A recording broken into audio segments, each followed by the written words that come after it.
Yours truly, Johnny Dollar, the Circus Animal Show Matter. December 1949, the decade is ending. The Soviet Union has just tested its first atomic bomb. George Orwell has published 1984. And on CBS Radio, an insurance investigator is about to teach America that paperwork can be exciting. Johnny Dollar tracked his expenses, every cab fare, every cup of coffee, every bribe to a bellhop for information. It was a brilliant gimmick. The action-packed expense account became the show's signature. Charles Russell played Dollar during the first era, bringing a no-nonsense quality to a character who was essentially an accountant with a gun. 6 actors would eventually take the role over 13 years, but Russell established a template. The circus setting in this episode gave writers room to play. Animal acts, carnival workers, the strange economy of traveling shows. Insurance fraud could hide anywhere in that world of sawdust and sequins. A 3-cent stamp would get your letter anywhere in America that December. The minimum wage had just risen to 75 cents an hour. Tokyo Rose had been convicted of treason. The Lone Ranger was making its television debut. Radio drama still had over a decade left, though nobody knew it would end. Johnny Dollar would outlast most of his competition, finally signing off in 1962 as one of the last dramatic series on network radio. Tonight, the circus comes to town, and something about those animals doesn't add up. Almost my life.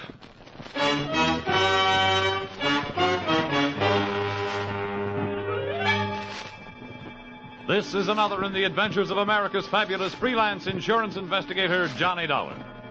At Insurance Investigation, Johnny Dollar is only an expert. At making out his expense accounts, he's an absolute genius.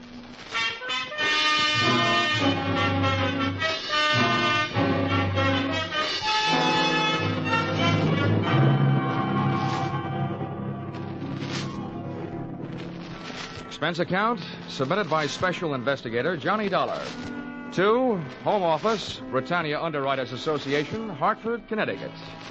The following is an accounting of my expenditures during my investigation of the unscheduled performances in Maximilian Sandro's Animal Show.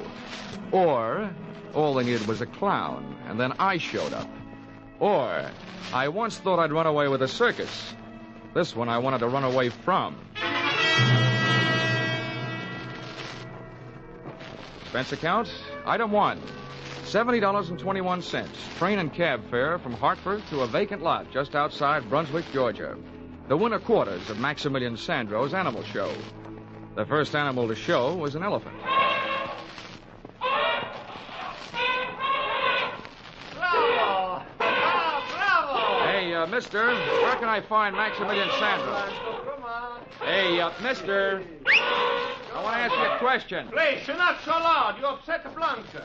I'm going to try to teach you an aria for next season. An aria? Well, that should set opera back 10 years. Ah!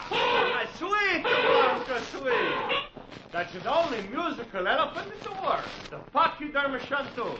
Well, look, I'll stop interrupting rehearsal if you'll tell me where I can find your boss, Maximilian Sandro. My boss? Yeah. It is I. I am Maximilian Sandro. Oh, good. I'm Johnny Dollar from the insurance company. Oh, let's make it something else. Blanca, you rest. I'm going to come back when I'm through with Mr. Dollar. Well, as I understand it, Mr. Sandro. Oh, that's a poor Blanca. She don't like to see me go. You know, she's like a puppy to me. But it's the new black leopard that's the beginning of all of my trouble. I'm going to show you to her. Someone is trying to steal her.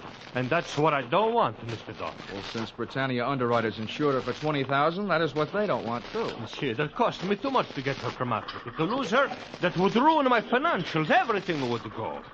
Ah, these are my monkeys. Yeah. Hi. Look, Mr. Sandro, how does anybody go about stealing a neat little package like a black leopard? And why? Why? Mm-hmm. Because she's a very special leopard. She's a very big, very shiny. I'm going to name her Ashanti. She's going to be my prize attraction. There's a lot of animal shows would like to have her. Oh, you suspect your competition? Oh, see. Well, when was the attempt made? One night last week, they make with the truck. They tried to pull her cage away, and we saved her just in time. Oh, see, it's my finches, the parakeets, and the toucan, and this is my crow. Yeah. Very nice. Colorful. Did you try and trace the truck? Man, no, so no, it's a trace. They went away, whoosh, no lights. And it's something else that's not right at all. Oh, yeah? What's that? I'm gonna make a big plan. I'm gonna get all the money I can put a hands on to buy her from this man, Tex Randall. And now he say the money that was enough before is not enough now. He think he cheat me, this Randall. Well, I'd like to help you with that, too, Mr. Sandro, but I'm afraid that's your problem. My job is to see that your leopard isn't stolen. I see, I know. You get to pay for your job, but you do it. And that's... Oh, no. There is a shot. There is my leopard.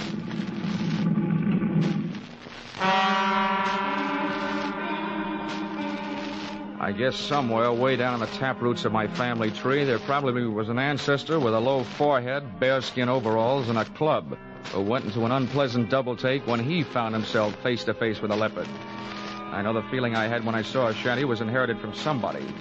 My feet wanted to run, but my eyes wouldn't leave her as she paced back and forth in about a 12 by 12 cage. Baleful yellow eyes set in a sable-black face, ears laid back and tail lashing in anger, and lips that drew up showing the nastiest set of choppers I've ever seen. She was beautiful, all right, but my vote would have gone to the iron bars that separated us. They were downright gorgeous. Don't waste the time on the walk back in a fort. You be a good girl. Pretty soon you and me will be good friends. You see, Mr. Dollar, right now, Shanty, she's a very angry. She's a boil inside. But I'm a know my animals. And not long, she's going to eat out of my hand. Yeah, well, she looked like she'd make a meal out of it right up to the elbow. Oh, Hey, Sandro. Because what? Oh, you. Who's this hombre? This is Mr. Dollar. He's come from the insurance company. Well, howdy, Mr. Dollar. I'm Tex Randall. This is the man I tell you about. How are you? I mean, you captured this thing? Yeah, I brung her in from the Togo territory in West Africa. I thought my racket was tough sometimes. What'd you use, catnip? Nope. I dug me a pit, covered her with a mat and some dirt, put me a fresh-killed goat in the middle, and when the cat fell in, I got some ropes on her and trussed her up. Well, you make it sound simple. Oh, see, so make it sound simple. Then why does he cheat me? Why don't stay with the first prize? Hey, now you take a listen to me, Sandro. I told you I'd give you your money back and sell this cat somewhere else. The trip cost more than I thought it would. And I ain't about to lose dough on it just to make you happy. Sometimes I'm thinking you don't talk straight. I'm going to go back to my elephant now, Mr. Dollar. Okay, Mr. Sandro. I'll check with you later. He spent too much time talking to critters. He don't make no sense out of nothing. That's right. I'm glad you're here, Dollar. I ain't been 20 yards away from this cat since I got her here. Been bunking in that sleeping bag every night right close to the cage. Now maybe I can get a break. Well, then you must have been here the night somebody tried to put the snatch on her. Did you spot anybody? Nobody I could be sure of, except maybe the little blonde guy. He left me something to remember him by. Wait till I pull my shirt up. Looky there. Looky there on my back. Just took the stitches out today. Oh, ouch. Ouch is right. The little runt caught me half in and half out of my sleeping bag. Doc says if that knife blade had gone in another hair's breadth, I'd have been spilled.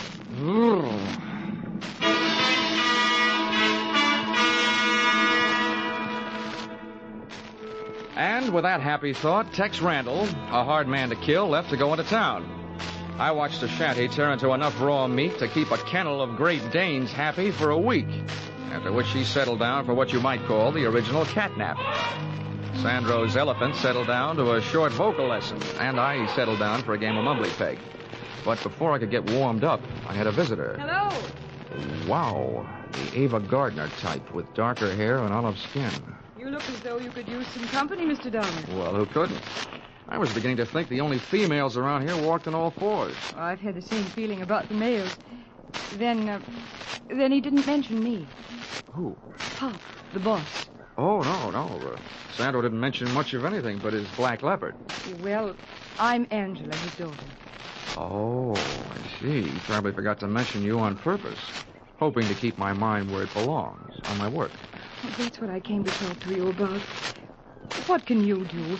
You can't stay with the shanty for the rest of her life, can you? Before I found out about you, I would have said no. Please be serious. All right. There's only one thing to do. If the leopard isn't safe here, and from what I've seen and heard, I don't think she is, I'll just have to take her someplace else until this is all cleared up. Take her someplace else? Mm-hmm. Well, that would break Dad's heart. It would break the heart of the company that hired me if a shanty turned up missing. Look, he can't take her on the road until next summer. We'll keep her safe until then. I'm sorry, but it's all I can do. Oh, poor Dad. He's going to hate you for it, you know. Oh, well, that I can stand. But there's no sense you're wasting our time feeling the same way. I didn't say I would, did I? As a matter of fact, I was going to stay right here until you asked me out to dinner. Or something. Oh, well, let's not hurry. Stick around. I'll figure out where to invite you when I know you better.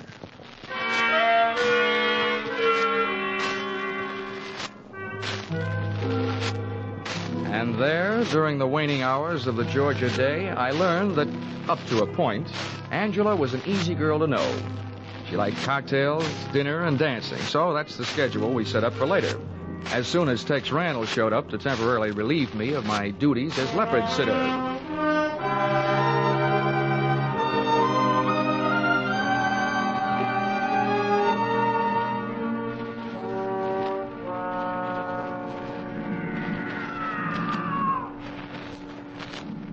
But at martini time, I was still sitting.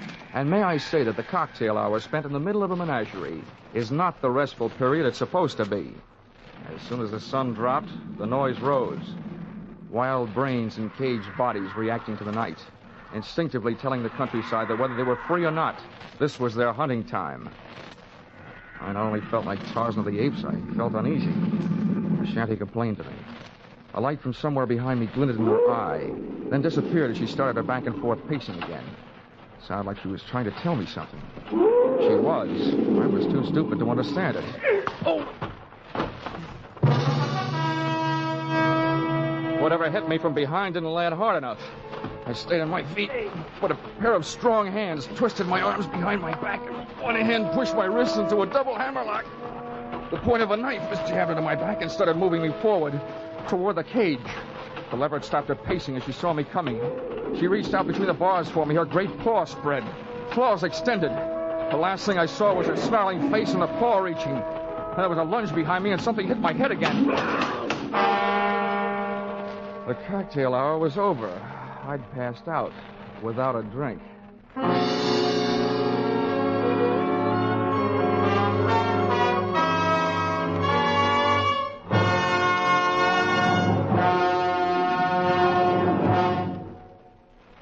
In just a moment, we will return to the second act of Johnny Dollar. But first, last week, Vaughn Monroe's Caravan saluted the Rose Bowl team. Tonight, Vaughn will play the favorite songs of Louisiana State and Oklahoma, the Sugar Bowl teams.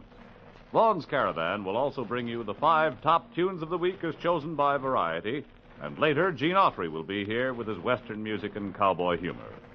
The Vaughn Monroe Caravan and the Gene Autry Show are regular Saturday evening features of most of the same CBS stations.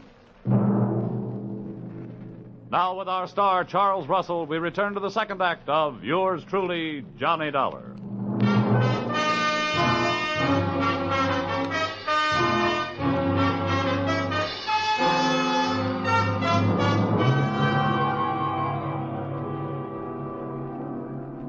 Well, sir, I don't know how I lived through that one, but as it turned out, I did. When I opened my eyes, I was still in Georgia, but that condition was about all that hadn't changed, for the worse. My head was not only aching in the back, but a new lump had been born above the bridge of my nose. But nothing else had been added. When I finally got to my feet, I saw that only a trace was left of a shanty, the Black Leopard. A pair of ruts in the dirt made when her wheeled cage had been hauled away.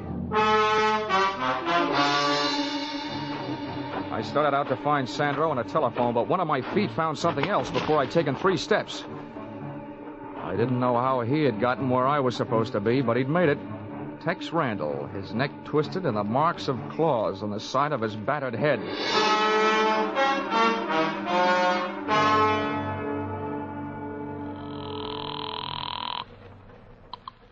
Police Department, Central Precinct, Sergeant Miller. Hello, my name is Dollar. I'm an insurance investigator. I'm calling from the winter quarters of the Maximilian Sandro's Animal Show, from the owner's trailer. I want to report 2 things. Yeah, well, wait a minute. There's a body out here that your coroner ought to take a look at, either accidental or murder. Well, hey, Lieutenant, get on 2, this, will you? grand larceny. Somebody stole a Black Leopard. Oh, now, listener, this is your idea of a joke, fella. It's too late to joke, Sergeant. Just send some men out. I'll give them the rest of the story when they get here. Joke yet? What passes for humor in Georgia, anyway? Hey, Sandro! Sandro, come home!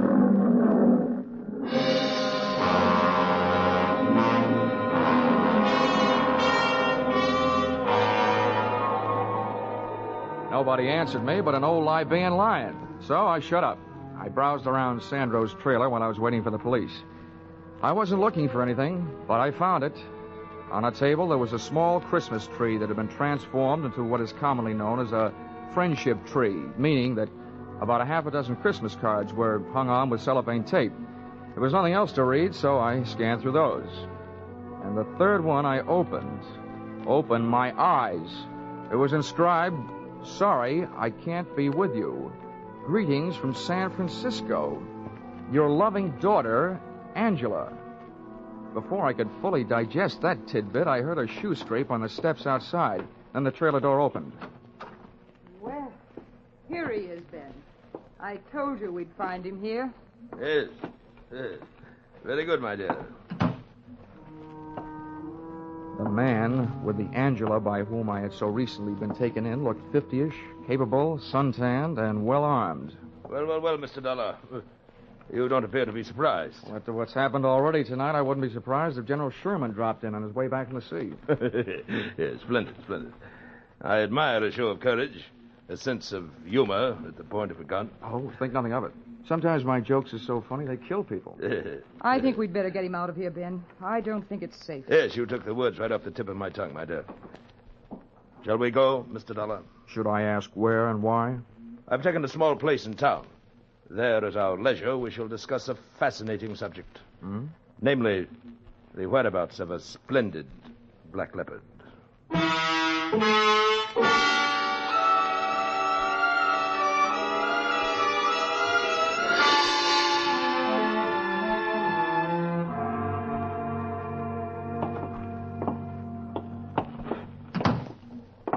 Move right ahead, Mr. Dollar. Oh, my dear, run up to Harold's room. Fetch him down. I may need him. All right, Ben. Into this room, Mr. Dollar. And please be seated.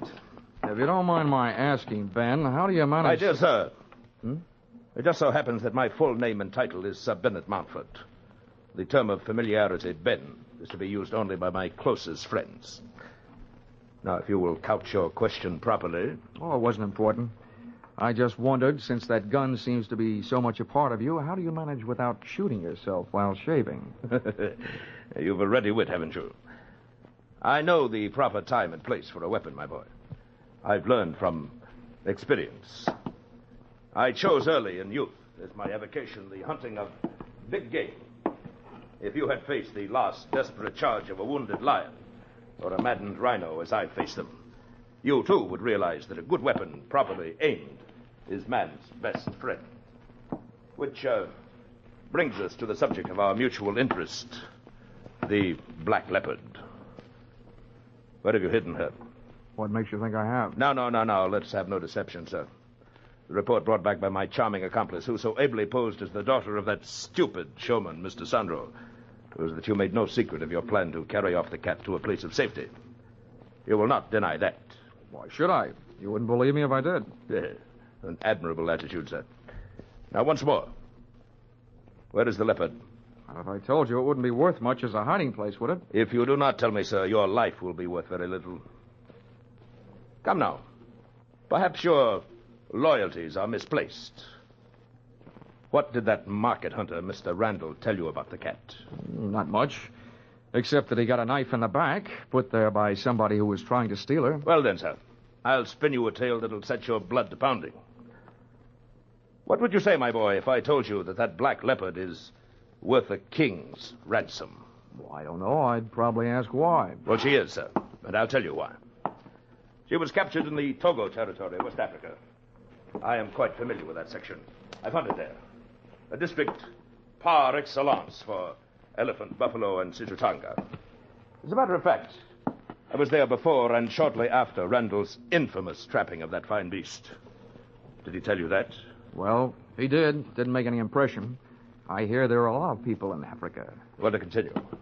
The Togo territory is inhabited by the Awe tribe, a group of long-headed patrilineal people whose most interesting characteristic at this moment is the fact that they are animal worshippers. Now, does the point sink home? Vaguely. That leopard Randall snagged is important to them. Is that it? Yes, precisely. You struck it. And they'll pay a veritable fortune for her return. $100,000 in gold. And now that I've let the cat out of the bag, so to speak, do you have a price in mind? In return for which you will share with me the hiding place of the animal? Yeah, you go on back to Togo, and I'll cable you the address. It's obvious, sir, that you are not in full command of your senses. Harold! Harold! Yes, hold your horses. I'm coming. Look, if Harold is your violence department, Ben, you can save your breath and his muscles. I'm not having any. Stay where you are, sir. I give you fair warning. Oh, nuts to your fair warning. If you want to find that black leopard, and I'm the only one that knows where she is, you're not going to do it by puncturing me. Come back here, you fool. Come back here. Take it easy, Ben. I'll get him from the stairs. That's far enough, Mr. Dollar. You better call off your infantry, Ben. All right, wise guy. Here it comes. Harold, wait. Let him go. What's the matter? You crazy? He's going to stale me. Let him go, lest Randall have the upper hand. Oh, brother.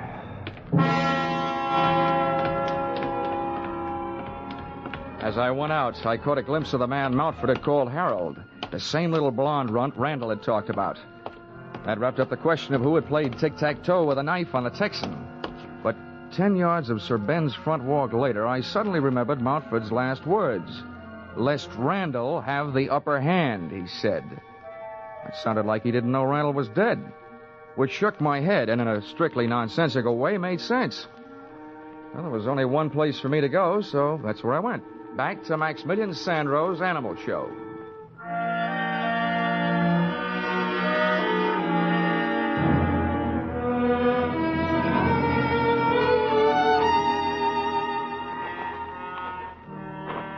When I got there, I was awake, but all the smart animals were asleep, except for one. Mr. Dollar! Maximilian Sandro hailed me from the lee side of a tent. Come here, Mr. Dollar, into the shadows. The police is by my trailer. Where have you been, Sandro? I was hiding, but I worry so much about you. When I come back, where you are? You're not there. What do you mean by your black leopard's cage? I'd left. That place had unpleasant memories for me. Oh, see, me too. I'm sad with... You see, when I see that man, Randall, he's a push you to the cage with a knife, I'ma go crazy. I'ma nothing. I'ma run up and a push. So then you fall, you hit your head in the bottom of the cage. And then Ashanti, she hit the Randall instead, and I'm so sorry. Oh, don't bother with an apology to me. No, you don't understand. Look, I'ma commit the murder. With these two hands, I'ma push him on the leopard. Oh, well, there's such a thing as justifiable homicide. You were saving my life. So let's not worry about it until it gets to court. If it does. Where did you take your cat? How you know that? Nobody else has her, so you must. You were at the right place at the right time to haul her away. All right. I tell you true. See, I take her away where she's safe. I keep her where she is until this trouble is no more. Oh, now, listen to me, Sandro. I know how you feel, but I've met the people who were after your leopard. They say they can get $100,000 for her back in Africa. $100,000? Consequesto. For that kind of money, they'll never stop looking for her. The only way to stop them is to let them find her, and then we'll try and wind this thing up. Wind up? Does it mean finish? Yeah. Oh. I'm pretty sure I've been followed here. Now, will you take me to the hideout? Oh, no, so these people, they follow you there. I'm not like that. I don't either, Sandro. $100,000 worth of cheese would even make a mouse.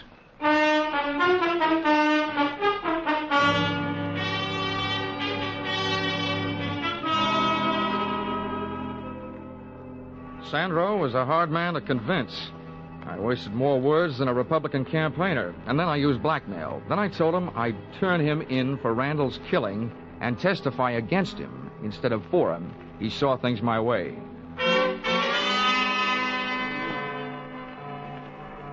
The leopard's lair turned out to be an abandoned barn 5 miles farther out of town, to which we went in a truck that Sandro had driven into that jungle-type vacant lot.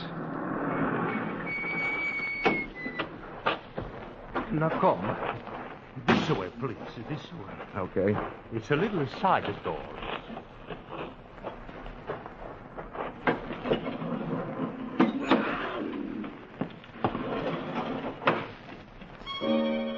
Shanty was performing that old dance of hers again, pacing the length of her cage back and forth, her head swinging rhythmically each time she turned. We'd made ourselves easy enough to follow on the way out, but my neck was getting stiff from helping my eyes follow the leopard's movements before I heard a sound outside the door. It sounded like a bolt jamming a shell into the chamber of a rifle. And that's what it was, because a rifle was what Sir Bennett Mountford was carrying when the trio came in. Close the door, Harold. I just did. You, my dear, stay here out of harm's way. Yes, Ben. I'll be all right. Well, Mr. Dollar, I would say that the long stalk is successfully completed. The search ended. You're quite a hunter, Mountford. Somebody should crown you with a coonskin cap, with a raccoon still living in it. Yes. I'm glad to see you enjoying yourself, sir. Since the time for levity is on the wing, so to speak. Harold. Yeah, name it. Keep these two in your sights with a ready finger on the trigger. I'll set about putting this vicious cat out of existence. No, he's not shooting my Ashanti. Hey, Mountford, are you crazy? Put that rifle down. Shut up, Dollar. You aren't running things. Mountford, if that cat's worth $100,000 alive, why kill her? Because we shall realize a much greater profit with her dead. Namely, $500,000 in uncut diamonds that are hidden in the floor of her cage. Diamonds? Well, they couldn't have been safer, could they? Precisely Randall's idea when he put them there in Africa. Now stand aside, sir. I don't wish to fire through your head, but I will if I must. No, he's not shooting my Ashanti. Hey, watch that maniac. He's going to let that cat out. Ben, stop him! Not fast. Don't move. I'll meet her charge. No, Ashanti, run for your life.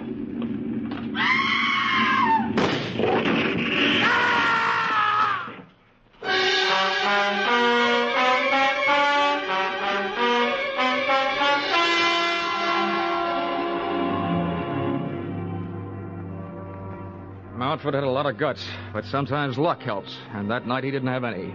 Ashanti sprang straight through the little door of her cage. She was still in the air when she went past him, head high, and as she did, one of her fatal front paws reached out for him.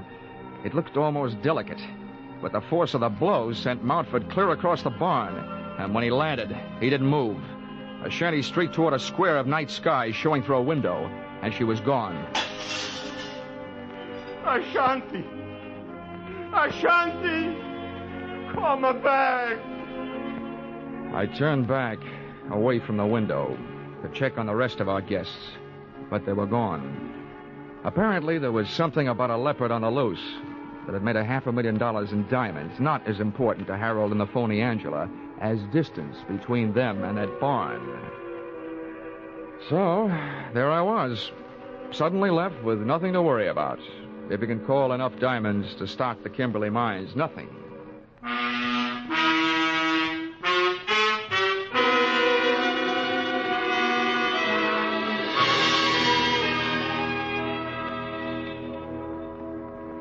Expense account, item 2.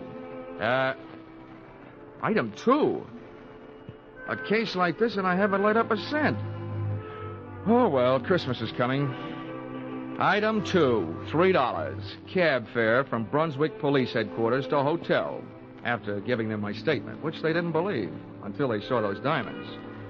Then they sent out a 3-state alarm to pick up the phony Angela and Montford's shiv man, Harold. And expense account, item 3, $70.21. Train and cab fare, Brunswick to Hartford. Oh, and this advice I'll toss in for free. At last report, Ashanti was seen headed west toward Okefenokee Swamp, and Sandra was organizing a group to go after her. My advice is this: don't insure the lives of those men. If you want to throw your money away, throw it to me. Let's see, expense account total, $152.70. Signed, yours truly, Johnny, Frank Buck Dollar.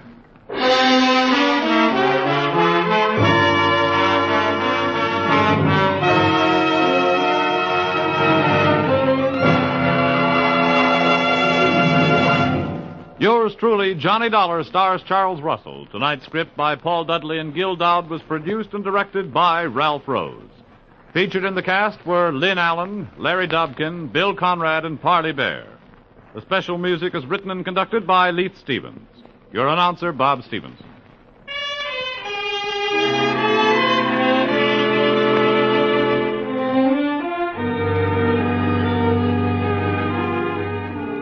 Be sure to be with us at the same time next week when another unusual expense account is handed in by Yours truly, Johnny Dollar.